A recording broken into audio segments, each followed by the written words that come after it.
Дэлхийн монголчуудын MJL радио 88.3 долгион дээр суугаад харуулan хүүхдүүдэд унтуулчгаад эсвэл ажиллаа тараад харих замдаа сонсож яваа эрхэм сонсогч танд энэ үчи мэндийг хүргэе.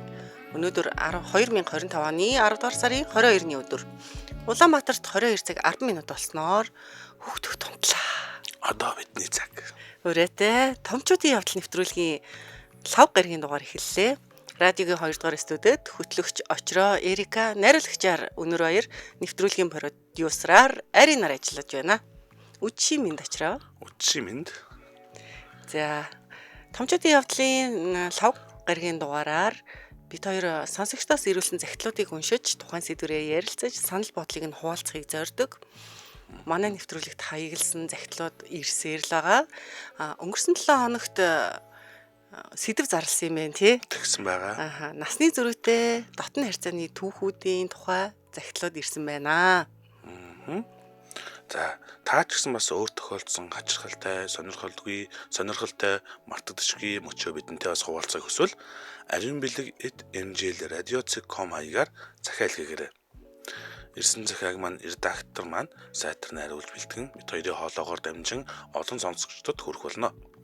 За тэгээд бас мэдээж хэрэг нөгөө сэтгүүдээ эх 7 хоногийн сэтгүүдийг бас өгөөд яваад байгаа. Тэнгүүд нөгөө олон захиа ирж байгаа. Гэтэ нөгөө олон захиа дотроос нь бид нар одоо яг онцлог захиануудыг одоо эх 7 хоногт авчиж байгаа. Тэгээд тэр захианууд дээр нэмэгдэж бас уншигдах сонирхолтой захиануудыг бас уялдуулж аваад байгаа.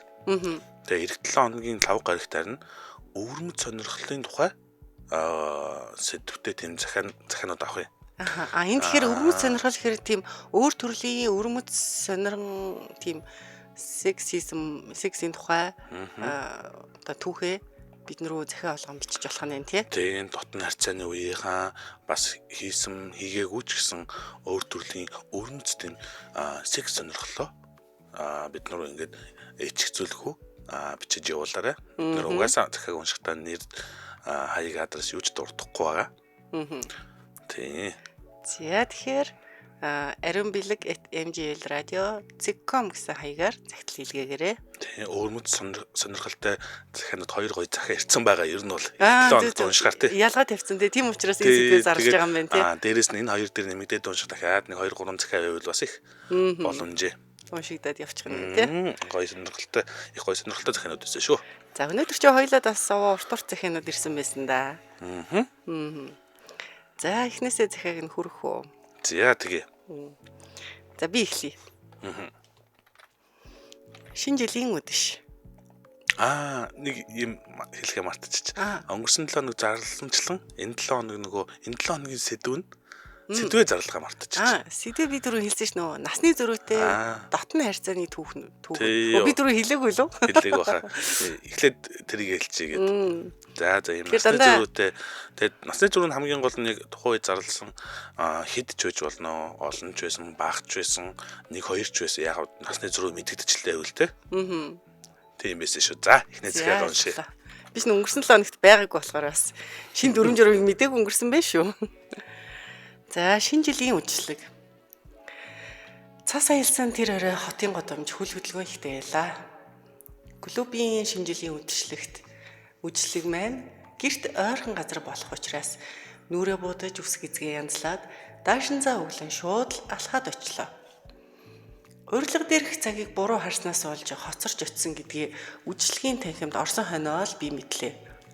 Хоцорч ирсэндээ ичих бандах зэрэгцэн чимээгүйхэн үүдэн зогсож байтал зохион байгуулагч хийж исэн найз маань ясаа орой ирдгийн гэж зэмлэнгүй хэлээд хүссэн суудалтаа сууж болноо сул судал олоод суугаарай л гэж байна.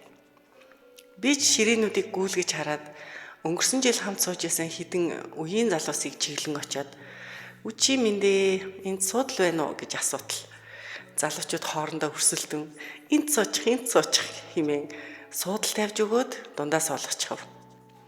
Манай ширээ угаасаа бүсгүүчүүд цөөн байна гэж ам уралдан ярилцах зураа ус уух уу, дар суух уу гэж намайг жигтэйхэн халамжилж зарим таних залуучууд бүсгүүчүүд нь баярын минь түргэн дотночилж тэрхэн зур шуугилдан инээд хөр болцголоо.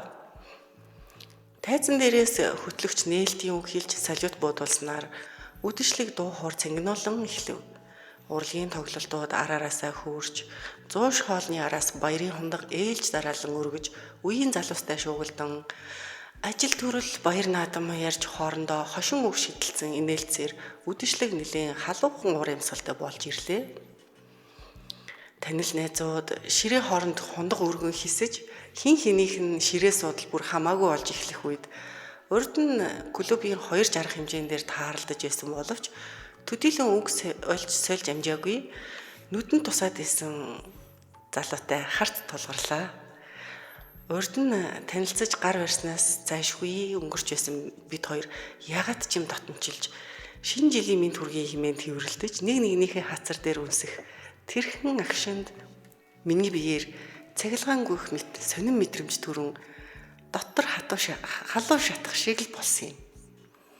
Эцэндээ бушуухан ширээндээ очиад суусан ч гэсэн хажуу ширээнд суугаад тэр залууг байн харж сонжоод болохгүй сэтгэл тогтлоод байсныг минь анзаарсан юм шиг өөр хүмүүстэй ярилцсан инээлдэх зураа над руу ч бас байн ширтээд л байлаа. Цэмцгэр байтал тамирчны булчинлаг биеэс нь илүүтэйгээр түүний харц инээмсэглэл намайг үнэхээр догтлуулж байлаа. Мэдсэн юм шиг намайг бүжгэн дөрж түүний булчинлаг гарт тэрүүлэн зөөлөн бүжих тэр мөчөд толгой минь эргэж дотроос минь хүсэл тачаал буцалж эхлэв. Түүний тансаг үнэртэй ус харц инээмсэглэлтэй зэрэгцэн түүнээс ханхлах хүсэл тачаал намайг бүрэн мансааруулсан байлаа. Ямартай ч хид бүжиглэх зураа гэртээ хөргүүлэхээр тохирсон тул хэсэгтэй амьсгаа авч тайвшраад үдэшлэг тарах цагийг тэсэн ядан хүлээлээ. Жолоочдуудад машина халаачглаа гараад ирэх гэд залгахт нь яаран гарч машинд нь сухад шууд л намайг тэрэн оцов. Энэ хоёр чи яасан халуун хэлж байна. Бид хоёр олон юм ярих шаардлага байсангүй. Шуудхан буудал зүглэн зогсоо зайгүй үнсэлцэн тачаадсаар өрөөнд ороод тайчиж эхэллээ.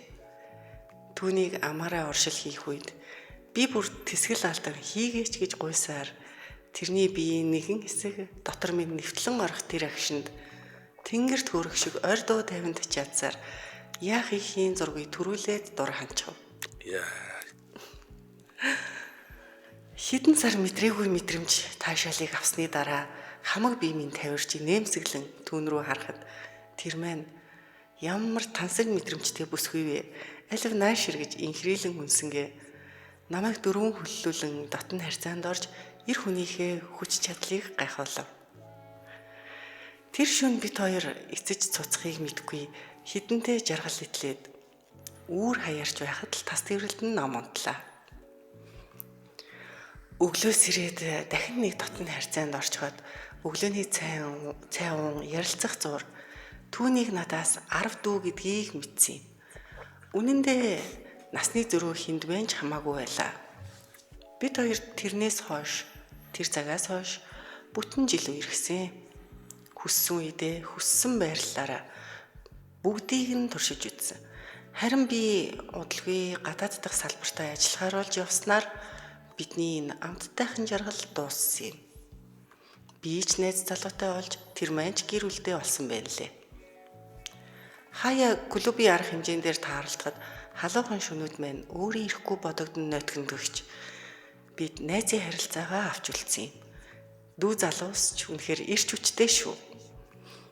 Сонсогчдод миний захиа таалагдвал би үргэлжлэе гин бичнэ гэсэн байна.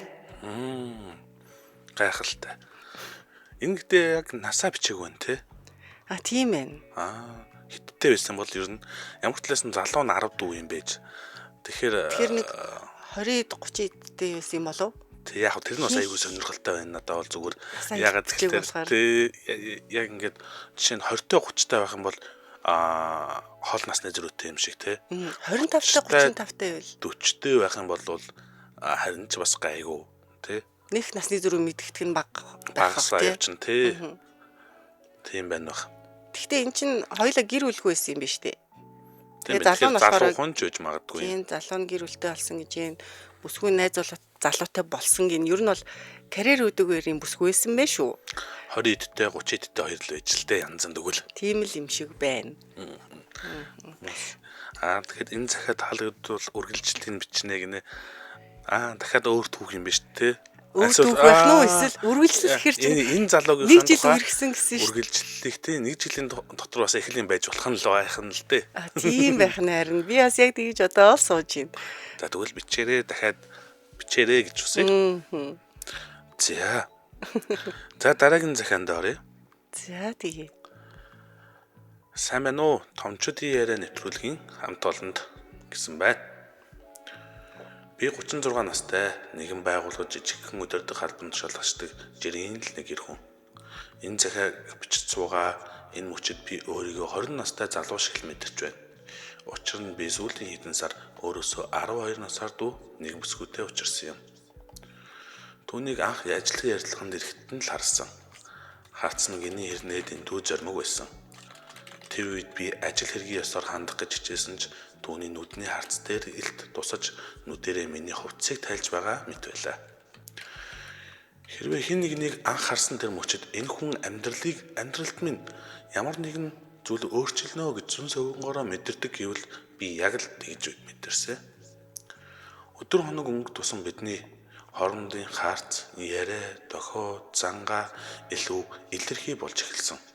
Тэр надаас ямар нэгэн зүйл хүсэж байгаа нь илт байлаа. Харин тэр хүсэл нь юу болохыг хэлэхгүй ч би мэдэрч байсан.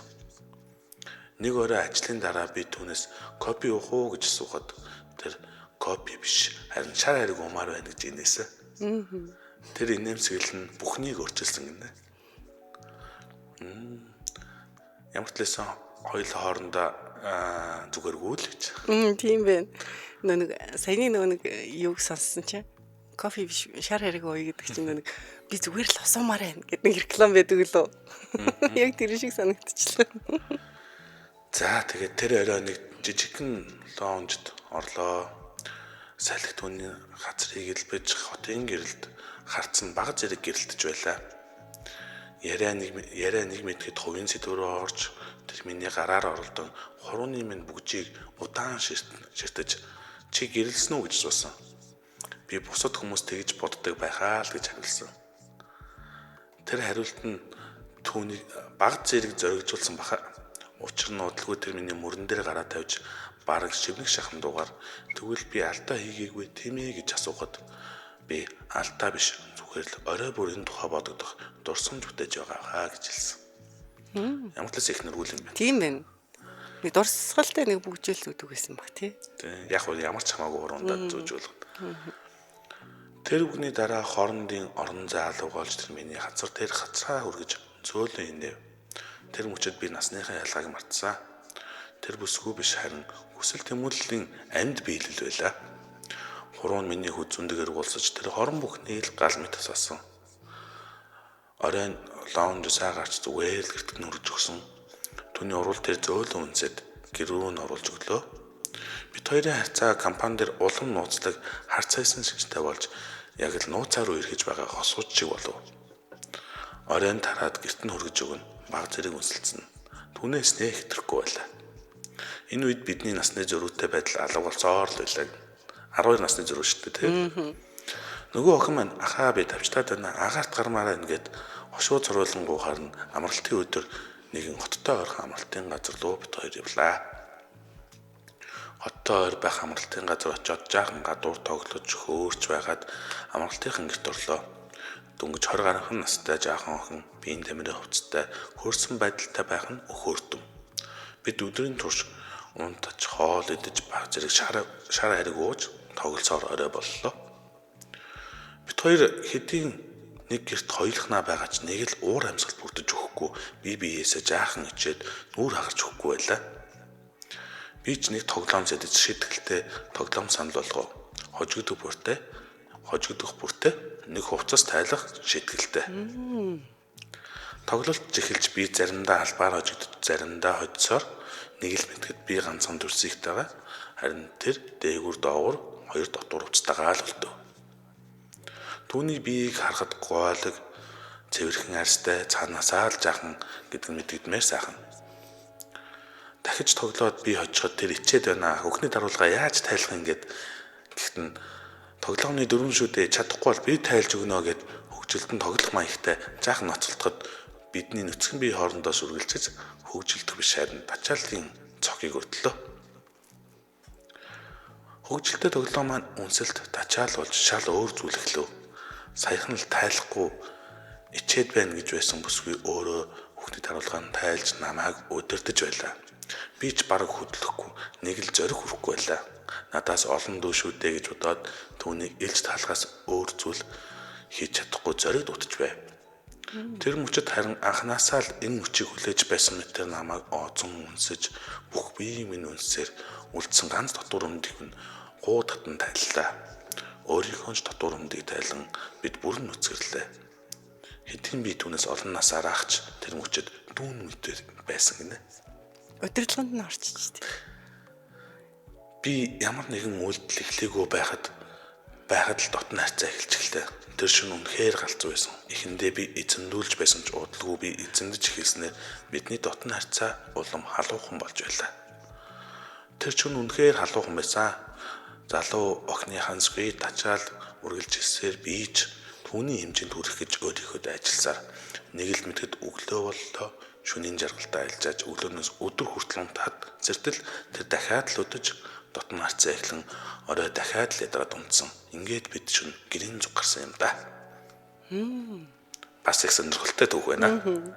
Тэгээ энэ залуу нас хөөрхийн тийм ингээд энэ чинь жоохон шүү дээ гэж бодоод хүрч чадахгүй. Тийм байна. Хүндлэлтэй хандж шүү. Ингээд нөгөө юу яаж чадахгүй те. Яг итгэл төрөхгүй хүндлээд тэгэнгүүт нь баг өөрийгөө тавьж өгсөн. Харин тийм байна. Охин нь өөрөө баг илүү санаачлахтай байсан юм шүү дээ. Агарт гар яхаа энэ гэл. Тийм байна. Ер нь бол анханасаа л охин нь үдсэн ба шүү дээ. Тийм байна. 36-тай 12 насны зэрэгтэй гэж охин нь бол 24-тэй сургууль төгсөөд удаагүй л юм байна. Яг хоёулаа угаасаа нас нүүршин том хүмүүс. Тийм байна. Тэгээд сонирхолтой нь бас тэгээд энэ хоёр тэгээ цааш үргэлжилсэн хэсгийг бичээгүй юм тий. Тийм байна. Энэ одоо захиа үтсэн сонсогч маань байгаа бол үргэлжилсэн хэсгийг эсвэл тэгээ дараагийн учрал байгаа бол бас бичээд явуулаарай. Тийм байна. Залуухан халуухан насандаа ингэж сахилгуудж л явлаа гин. Охины харахгүй сахилахгүй л охин байж л тээ нэлээд те.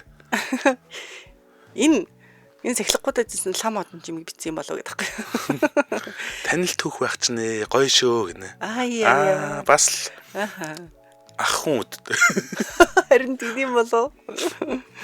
Танил түүх байх гэж шүү сарнаа. За бас сонирхолтой түүх байна. Тэгээд яг хэдийн настай зүрхтэй ч гэсэн бас яг харахгүй эмэгтэйн төрүүлж санаачлагыг гартаа авсан дотн хацаанд орохдоо ч гэсэн бас санаачлагыг гартаа авсан байна шүү дээ. Тийм байна. Гэтэ ер нь бол эрэгтэй хүмүүс чинь өөрсдөө эмэгтэйгээ бас санаачлагтай их дуртай байдаг гэдэг юм хэлээ шүү дээ.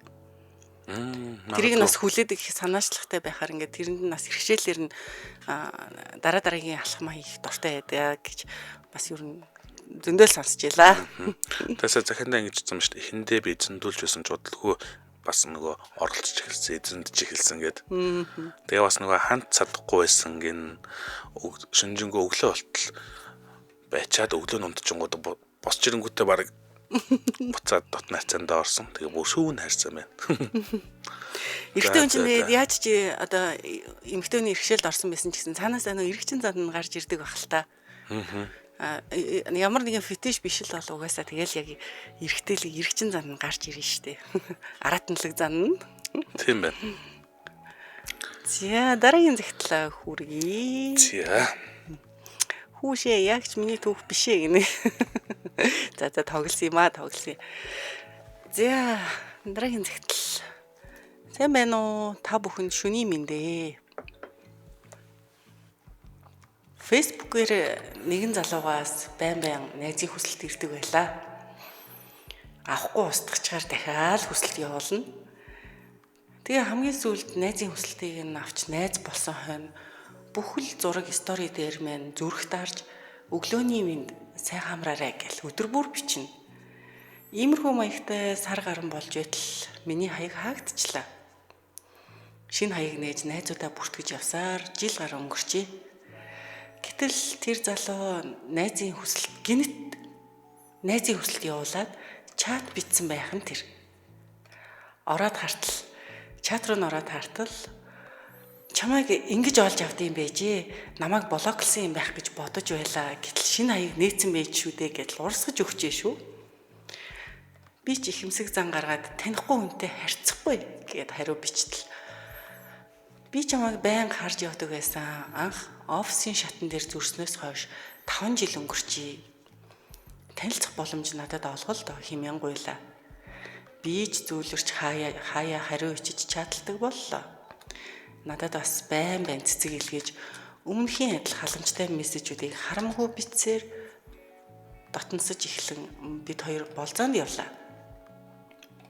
Төсөөлж байснаас минь намхан ч ихсэн цэнцгэр дажгүй залуу байсан болохоор тааламжтайгаар ярилцсан үчийг сайхан өнгөрүүллээ. Надаас 7 дүү гэдгийг нь тэр өдөр мэдээд би хэсэгтэй л эргэлзээнд орсон ч гэсэн тэрний шаргуу мессежинд бүрэн автаж насны зөрүүний талаарч бодхоо боллоо. Дараагийн болзоон дээр бид хоёр анх үнсэлтснээр чат манч гүнзгийрч хоёр биенээ битүүхэн хөсөмжилж хаяа нэгнийгээ өдөн сахилгагүй сэдвэрч бичлэлцдэг боллоо. Нэг л өдөр намайг тэр гэртээ урьснаар би ганц бие дүү залуугийн гэрт хөл тавих нь тэр. Юу болохыг төсөөлж таамаглаж байсан болохоор биеэ өдөржин бэлтсэних өөртөө итгэлтэй бас сэтгэл хангалуун догтлонгойхон түүнийг ажигласаар л суулаа. Хоол идэж дарс шимэн ярилцаж суусаар дотроос минь халууд үгж эхлэхэд миний яриач задгарч түүнийг айлгүтэн өтөхөд тэрч тэсгэл алдан над руу дайрч хувцсыг минь урхан холгийг тачиж эхлэв. Хүзүүнээс эхлэн бүх биеийг минь үнсэн таалж доошилсоор дотоожийг минь тайлж чулуудаад намайг эзэмдэх тэр мөчөд хүсэл тачаалда бүрэн захирагдсан би түүний иргэшээлд автаж нүдэ ханин дуу тавин эзэмдүүлж хэсэгхэн хугацаанд ертөнцөөс тасарлаа. Байрлалаас илүү намайг хідэнтэй жаргасны дараа л тэрээр өөрөө дур тавин дээрээс минь дарж амьсгаадан хөвтөв. Хідэн хормын дараа тэр сэргэж инээмсэглснээ намайг үнсээд дүү залуу гэд жоохон голоод байсан үгүй юу гэж ам асуун шоглож эхлэх нь тэр. Тэр шүнжин бит хоёр шүнжин ярилцаж эрхлэн хоноод өглөө нь нам унтаж ажилласаа хоцорсон юмдаг. Одоо тэр маань 2 хүүхдийн минь сайн аав халамжид сайхан хань минь болсон билээ.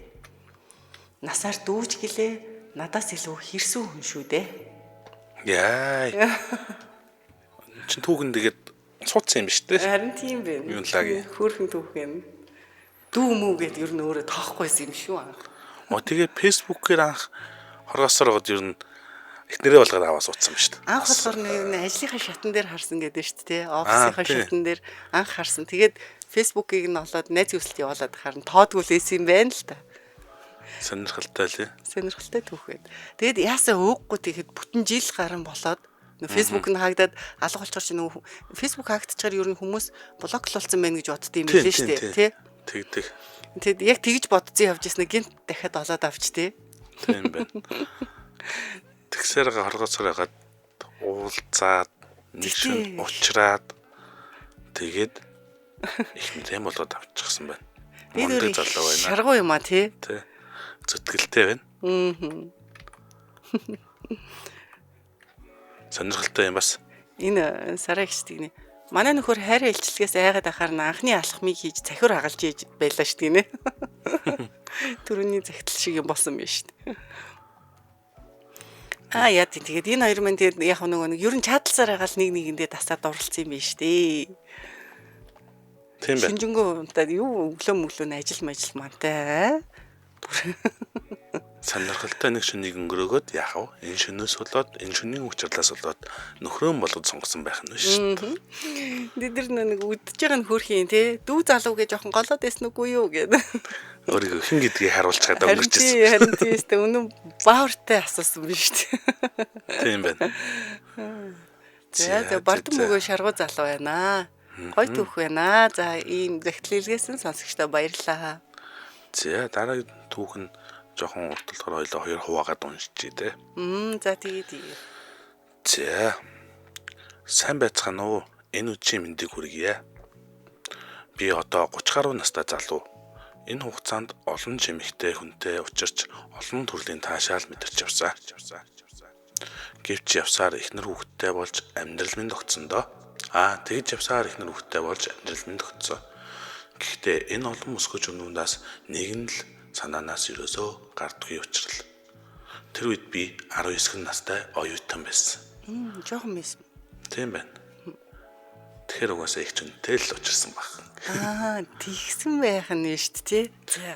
Би их сургуульд дөнгөж элсээд ангиараа нэгэн судалгааны ажил хийж тэр ажил туслах зөвлөх багштай болсон. Тэр багш нь их тачаангу харагдаг байсан.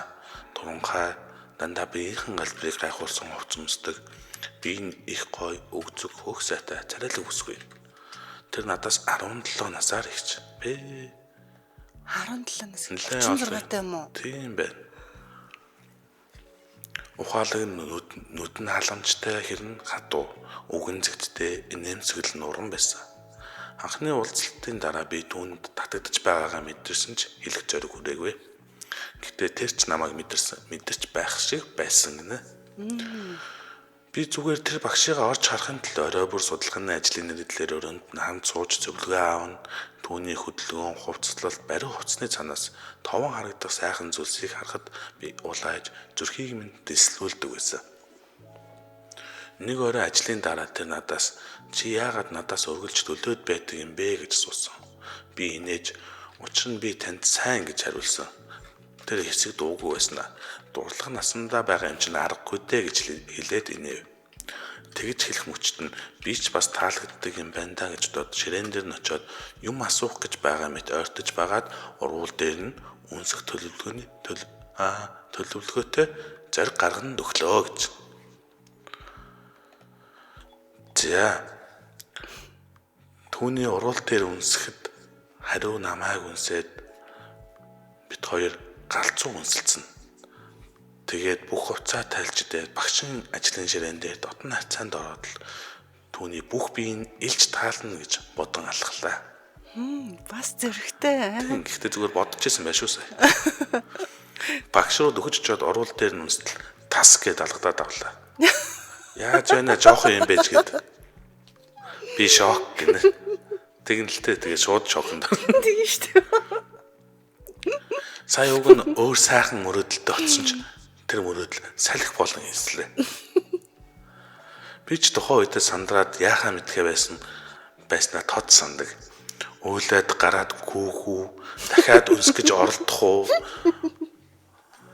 Эсвэл юу ч бодоогүй юм шиг буцаад сандалтаа суугаад ярилцах уу гэд хэсэг гацраа барьж зогсож байсан гинэ.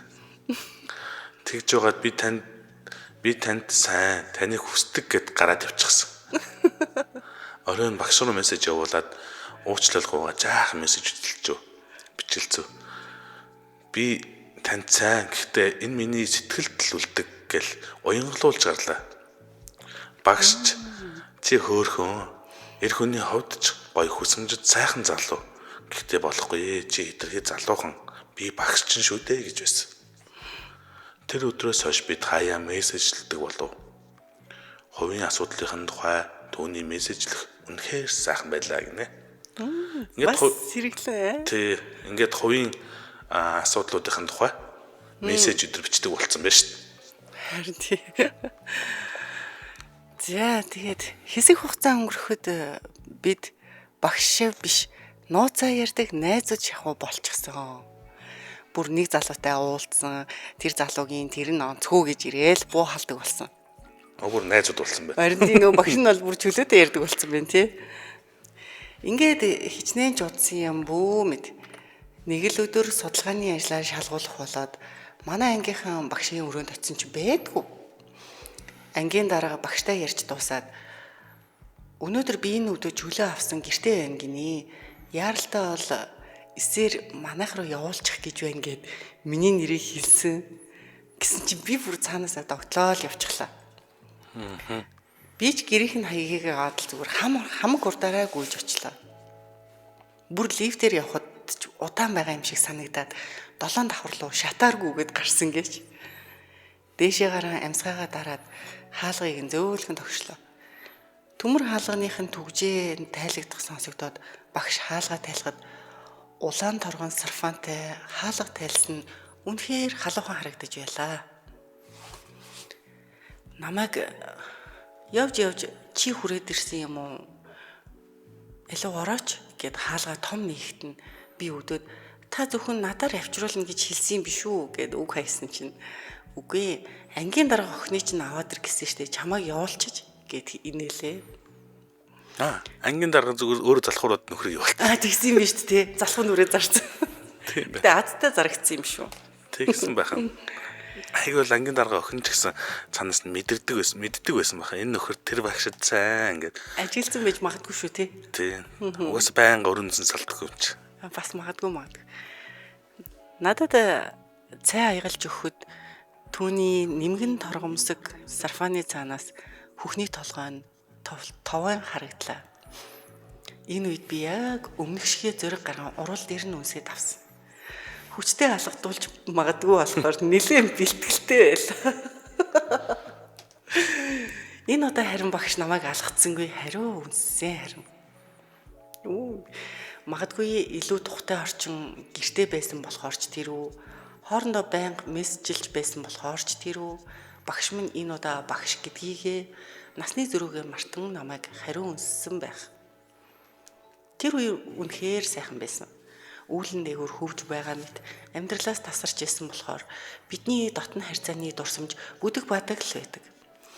Ямар ч байсан би түүний торгомсог сарфаныг айжуухан тайлахад дотор нь ямар ч хувцас байгаагүй нүв нүцгэн би гарч ирснийг байнга цаана хувцсны цаанаас томбойж байдаг хоёр сайхныг нь гараараа илж базалж байсныгаа түүнийг орлоо тэврээд явсныгаа бас түүнийхээ яолон орилж байсныг нь л маш сайн санаж байна. Харин би яаж хувцаа тайлснаа үнсэлцэж байхад багш маань намайг илж таалж байсныг орон дээр очиход тэр санаачлагыг яаж авсныг бараг л сандаггүй. Зүгээр л үүлэн донд хөвж байсан юм шиг л санагддаг. Ингэж би өөрөөсөө 17 насаар ихч бүсгүйтэй дотн харьцаанд орсон. Тэр үе бүдэг бадаг байдагч үнэхээр сайхан байсан гэдгийг л мэддэг. Түүнийг чанга дуугаар орилох бүрд өөрөөрөө бахархах, эр хүн гэж өөрийгөө урамшуулж ялалтын мэдрэмж авч байснаа маш сайн санаж байна. Тэр оройн дараа өөрөөрөө бахархаж өөртөө итгэлтэй байдаг болсон доо. Харин багш бүсгүй мэн надтай тэр үеэс хойш надтай дахиж мессежилж дотн харьцаа болсон. Надад бичсэн сүүлийн мессеж нь чи их сайхан залуу. Гэхдээ багшд нь их эвгүй байгаа болохоор энэ явдлаа мартаад хичээлдээ шамдаарай л гэж хэлсэн. Би түүнээс хойш багштайгаа тийм ч олон таараагүй. Тэгсэн ч таарах бүрдээ миний уртанд нүцгэн хөвтөж байсан нь нүдэнд харагддаг байж билээ.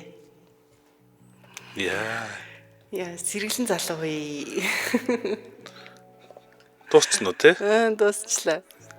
Яг дөрөвний нүнийг алгадуулж магадгүйгээ бэлтгэлтэй байсан гэдэг хэсэг тэр бүр инээд үрээдэл л ш нүдэнд харагдаад. 19 настай, 36 настай эмэгтэйтэй учрна гэдэг бол яг амар тухайд амар том ихч том бүсгүй гэж бодож байгаа бах те. Харин тий. Тэгээ 30 гараад одоо ч хэдтэй л нөхөр. Тэр үед чи 16 одоо л 30 гаруй настай л юм байна. 10 жилийн өмнө нэ тий. 10 жилийн өмнө тий. Гэтэ яг одоо бол нэг 36-тай хүн гингүүд бараг жагоо өгч. Харин тий 19-тэй гэхэр бүр жоохон байсан юм шиг санагдаад бах юм. Тэгээ 36-тай гингүүд яг тухайн үед амар их санагдчихсан. Гэтэ одоо яг өөрөө 30 гараад ирэнгүүт 36-тай хүн чинь хүүхдэрээ л гэдэг юм байна гэдэг шиг. Ари яа өстө тгийж санагдаж байгаа тий. Насан дээр нь өөрөө ирсэн байж тээ ер нь багшийнхаа. Тий. Манай сонсогчдгийн Францын ерөнхийлөгчийн хайрын түүх санаанд орж байна да гинэ. Нэр энэ ч нэг багштай дурлаад багшигаа авч суuna гэсээр хагаад чи хэдэн насны зөрүүтэй лээ нэлийн хол зөрүүтэй сте. Оо тийм үү. Тийштэй Францын ерөнхийлөгч чинь. Ста сонсож байгаагүй юм байна. Сонсоогүй юм уу? Сонсоогүй. Тэр чинь өстө дөөлөн болж ирсэн шүү дээ. Тэгээд багштай хайртай гэсээр хагаад хамгийн сүүлд нөхрөөсөө салхат нь Макрон ч наваад суусан байдаг үстэй. 43 настай. Одоо Макрон ч 43 настай мó. Аггүй мэн одоо 46 долоо хүрсэн юм байна. За. Тэгээд багш нь болохоор өөрөөс нь 25 насаар ихж байхгүй юу? Бүр 25 нас юм уу? Тий, энэ өнөөдрийн манай энэ чинь хамгийн дээдл нь сая 12 насны дөрөв байлоо. Яг саяных чинь 17. 17 юм байна. Дээдл нь 17 юм ш. Тэг чи энэ чинь 25 настай. Тэгээ энэ чинь 17 настай даа багштай. Та яаж чанцсан гэсэн би тантай заавал гэрлэнэ гэж хэлжсэн гэж байгаа байхгүй юу? Тэгээ тэр үед Бриджт болохоор эхнэр нь болохоор нөхөртэй 3 хүүхэдтэй байсан. Тэгээд тэгсэн чи шазруун шавны шантрахгүй зүтгсээр сансандаа хүрсэн гэдэг тийм илээ. Тэгээ Бриджт чинь 53 онд төрсэн хүн юм бэлээ гэхээр чи одоо 60 70 хүрч байгаа юм уу? Тийм биш. 70 авцаа тийм байна. 70 юу ээ 72 та юм шүү. Насны Тэгээ уул нь зүрхтэй бол нөхөртэй 3 хүүхэдтэй байжгаад тэгээ яг дунд сургууль нөгөө юу уран зохиол Франц хэлний одоо хэл манайхаар бол Монгол хэл уран зохиолын багш юм байна штэ. Тийм багш байжгаад тэгээ тэгт нь бол Макрон ч өөрөө зохиолж болохыг хүсээд дууланд нь явдаг гэсэн юм бил. Тэгэл багштай дурлцсан тэрнээсээ хойш багштайгаа гэрлэнэ гэдэг бүр өөрөө зориг тавьсан. Сонирхолтой юм. Харин тий. Өшөө насны зүрхтэй тийм осууд байдаг юм болов уу? Өшөө юу? Тий. Судалж үздэг ч юм уу? Нөгөө Алла Пугачёва байна шүү дээ. Алла Пугачёва би нөгөө нэг эртэд бас нөгөө юугаар тата яриагаар бас энэ хоёрын түүхийг ярьжсэн болохоор хэдэн насны зүрхтэй? 18 насны зүрхтэй. 18. Залуу нь болохоор дүү юм биш үү? Филипп Киркоров ч бас нөгөө нэг анх харчаад суун гэсээр гаал тэгэл бас зүтгэсээр гаал суусан да. Тэгээ тэр үед энэ Макрон ч их нэртэйгээ суухад өөрөө 29 настайсан. Анх 17 настай байхдаа ам гарч исэн гэсэн штэ. Тэгээд 29-тэй гэдэг чинь 12 жилийн дараа аахгүй. 12 жилийн дараа 53 настай 24 настайгаар их юм байна. Тэгээд 25 насаар хин Дональд Трамп чи эхнэрээсээ 24 насаар ах билүү? Тийм бах. Эхнэр нь бол нэлээд залуухан шүү дээ ер нь. Бараг 30 байдаг лөө. Өшөө тийм алдартай гэвэл бас Майкл Дуглас болон Катрин Зета Джонс гэдэг. Тийш тэр хоёр амар олон жил нөгөө нэг хамтран амьдрах хэлбэрээр явж байгаад тэгээ Майкл Дуглас ч бүр нэлээд хожуу олон жилийн дараа гэрлэх санал тавьсан шүү дээ.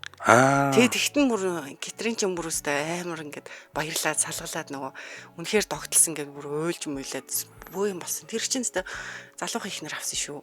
Катрин Зета 25 жилийн ер нь хавцаагаар 25 насны зүрхтэй гэж шүү. Тэр хоёроо? Тий. Тэр хоёр ер нь байнга л бас хэвлэл мэдээллийн анхаарлын төвд байдаг. Насны зөрүүд нь бас их байдаг гэдгээр их дурсагддаг юм байна. Өшөө гэвэл бас хэн бэ? Хэн бэ? Бейонсе, Jay-Z хоёр бас насны зүрхтэй гинэ. Jay-Z ч нэрээ нэлээд насаар ах штэ тий. Тий, насны зүрх нь ойролцоогоор 12 гинэ. 12 насаар аха. Алла Пугачёва ч бас нэрээ Филипп Киркоровоос салаад Максим Галкинтай суулсан штэ. Максим Галкиныг бол угаасаа бүр өөрийнхөө нөгөө хамгийн одоо төгс нөхөр, миний хайртай хүн, ер нь бол миний амьдралын хайр гэж хэлдэг. Галкиныг мөнгөнд нь олоо суусан гэл анхандаа өстэй бөөн шүүгэн болоодсэн. Гэтэ тэр хоёр маань одоо болтол байгаа 2 хүүхэдтэй болсон баха. Алекс Балдвин, Хиллари Томас гээд 2 хос байна бас 26 насны зүрхтэй гэж байна. За тэгээд өнөөдрийн захианууд бас сонирхолтой байлаа тий. Тийм ээ. Түшиг сонсогч түшиг юм тэгний Монголоос ихээр дуучин уран чимэг Хатанбаатар гээд Суйс төгссөн залуу хоёр байдаг гинэ бас. Урнаа. Дуучин урнаа гээд нөгөө нэг эстрадын дуучин билүү? Тэр мөн үү? Биш юм болоо? Тийм баха. Одон чимэг бархуу хоёр бас байгаа тий. Тий. Тэр хоёр байгаа. Гэтэ тийм ч олон бишээ тэр хоёр чинь 14 насны дөрөвтэй. Тийм үү? Түүлээс олон юм байна. Бархуу чинь надтай ч зөө ах шүү. Тэгээд нөгөө хин байгаа штэ. Наран солонго Темка хоёр ч бас 6 насны дөрөвтэй штэ. Тийм бас наран солонго хөөрхөн идэгч идэг баха тий. Тэр чинь наран солонго. Өөр чинь бас сонирхолтой хүмүүс чи хин байдаг үлээ. Өнөөдрийн хамгийн хөгжилтэй зохион аль байв? Сүүлийнх нь зайлалтай нөгөө алгадуулдаг. Хамгийн халуухан нь аль нь байсан бэ? Халуухан нь уу? Аха. Надад бол сүүлийнх нь бас илүү халуухан байж магадгүй маашна. Аха. Надад болохоор бас магадгүй юм байна. Нөгөө алгадуулчаад зориг гаргаад бас ер нь зоригчлгүй яг тэгээд өөрөө мессежний найз болцсон юм биш үү баг. Харин тийм байна. Надад бас тэр нөгөө нэг гэрэлцдэг хос шүү дээ. Нөгөө дүү гэж жоохон голоод байсан үгүй юу гэдэг. Тэр бас их хөөрхөн санагдлаа. Дүү мүү гэд голоод байсан уу? Бауртай шүү дээ бас тийм. Эхнийх нь болохоор нөгөө клубээр аялдаг. Клубийн залуудаа учирдаг бүсгүүн тухай захиа байсан тий. Дараагийнх нь болохоор нөгөө 36-тай 12 насны зэрэгтэй дүү охинтой тий. Тэр хоёр чинь гэхдээ нөгөө нэг юу яасангүй шүү дээ. Бас нөгөө нэг яаж төгснө мэддэхгүй байх тий. Тийм байна. Тэгээд 4 захианы маань 3 нь өөрөө ах юм уу ихч байх шиг байна. Нэг нь л дүү байна. Өөрөө дүү байна тий. Дандаа ах ихч хүмүүс. Сонирхолтой юм. Хүмүүсийн яг амьдралын тухай энэ сонир захиануудыг уншихаар үнэхээр сонирн байд юм шүү бас. Харин бас сонирхолтой юм байна. Тэгэхээр дараагийн 7 хоногт сонирхолтой захиа орж ирэх нэ. Өвөрмөц дотны харилцаа гэхэр чинь бас өвөрмөц сонирхолтой хүмүүс өөрсдийнхөө түүхийг бичээд одоо угаасаа 2 түүх байгаа юм бол уншиж нэг сонирхъя. Тэгээ угаасаа тийм амар хүндч биш байсан нэг жоохон ч гэсэн бусдаас арай өвөрмөц хүсэлтэй байх юм бол тэр тухайгаа түүхэж чинь шүү дээ. Тийм байна. Одоо нөгөө нэг уунаг дээр чинь нөгөө анх янз янз фетишүүдийг ярьдаг байсан шүү дээ. Ерөнхийдөө тэр төрлийн нөгөө 50 Shades-ийг л дахиад хилдурдах хэвээр. Тэрэн дээр гардаг шиг ч юм уу ер нь тиймэрхүү түүхүүд орж ирэх магадaltaй юм байна тий. Тийм байна. Магадгүй тэгээд хүн болгоны л сонирхол өөр шүү дээ. Харин тий. За ингээ манай сонсогчид бас түүхүүд маань их таалагдсан бололтой. Гой түүхүүд байна гэж энэ төвшөөг аст гэж энэ Хью Хефнер олон ихнэр солисон доо гинэ. Хью Хефнер ч угаасаа тэгсэн л дээ. Playboy-ийн босс шүү дээ. Мөнгө цацаална гэдэг. Бас л өөрийн гэсэн стил имижтэй тэр хувцлалт энэ нь бол бас л онцгой хүн шүү. Хью Хефнерийн тухай бас нэг ярьж болох юм биш тий. Playboy-ийн тухай. Тийм бас гоё сэдв оруулаад ярьж болох юм байна тий. Маргааш ярих юм уу хоёлаа? Бас урлаг бүтээж байгаа Playboy гэдэг чинь бас өөрөө нэг урлагийн төрөл шүү дээ. Тийм шүү дээ. Айгуу сонирхолтой. Playboy-ыг бол ер нь бол тэр нөгөө хөрхэн чихэр нь төсөөлдөг шүү дээ. Тэгээд нөгөө ягаан өнгөтэй гоё хувцснууд гэдэг. За тэгвэл өнөөдрийн түүхүүд маань энэ хүрээд өндөрлөж байна. Улаанбаатарт 22 цаг 53 минут болсноор MJL радиогийн өнөөдрийн эфир маань ингээд өндөрлж байна. Та бүхэн маань маргааш өглөө 7 цагаас өглөөний эфирийг хүлээн авч сонсоорой. Баярлалаа. За баярлалаа очроо доо. За баярлалаа. Дэлхийн монголчуудын MJL радио 88.3